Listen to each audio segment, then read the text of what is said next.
Nous sommes arrivés à Dunkerque tard dans la nuit, et la ville était complètement détruite.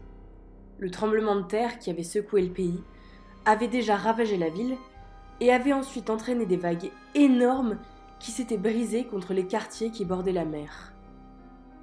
Un sentiment de terreur m'avait envahi. C'était dans ces quartiers que ma mère habitait, et avec la coupure des réseaux internet et cellulaires, je n'avais pas eu de contact avec ma mère depuis longtemps. Je ne savais même pas si ma mère et ma sœur étaient encore à Dunkerque ou s'ils avaient bougé pendant cette période de désert de communication. On a alors décidé de se garer sur un terrain vague, puis de continuer à pied jusque chez moi. Accompagnés de ma batte de baseball, nous nous sommes alors dirigés vers ma maison, avec une boule au ventre qui serrait nos entrailles. Beaucoup des maisons qui nous entouraient étaient détruites en partie, et nous nous demandions ce que nous allions trouver chez moi. La vue de la ville était vraiment terrifiante. Et même Espoir, habituellement si heureux, si joyeux et si excité, trottinait à mes pieds avec un calme légendaire. Je ne l'avais jamais vu ainsi. La ville était déserte. Il n'y avait plus personne. Les infectés étaient morts sur le bord de la route, baignant dans leur sang. Des bouts de cadavres, probablement déforés par les infectés, jonchaient le sol. Il fallait faire très attention en marchant, puisque nous ne savions pas comment se propageait réellement l'infection, et que nous avions peur d'être infectés au moindre contact par une substance infectée. Mais faire attention n'était pas suffisant. Et Hermione a trébuché sur une jambe qui trônait au milieu de la route. Elle s'est étalée dans le sang, par terre, et elle s'est alors mise à crier de terreur. Je la relevai au plus vite, avant de remarquer que son cri venait d'attirer 2 infectés. Mon cri de terreur vint alors rejoindre le sien, quand je me rendis compte que je connaissais ces personnes. Il s'agissait d'anciennes connaissances qui étaient dans ma classe lorsque nous étions au lycée. Je ne les appréciais pas particulièrement, mais à l'idée de ce que j'allais faire, mon estomac se noua. Tout autant vieilles connaissances qu'elles étaient, je ne pouvais pas les laisser toucher à Hermione. L'un d'eux se mit à courir vers nous, et après avoir fermement saisi ma batte de baseball, je l'attendis en visant ses jambes.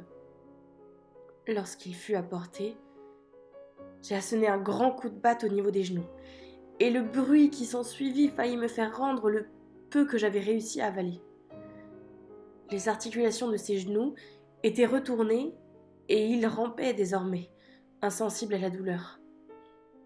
J'ai à nouveau saisi fermement la batte, et lui ai asséné un coup net sur le haut du crâne avant d'écraser avec mon pied ce qui restait d'os crânien.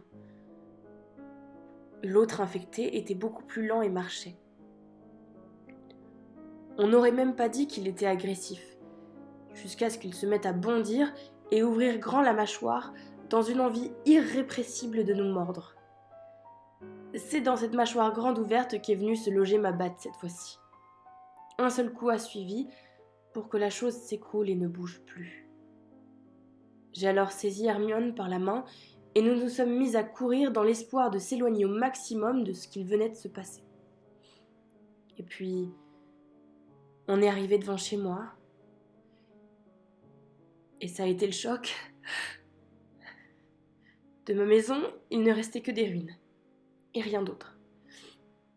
Ma maison n'était plus rien, et ma famille n'était pas là.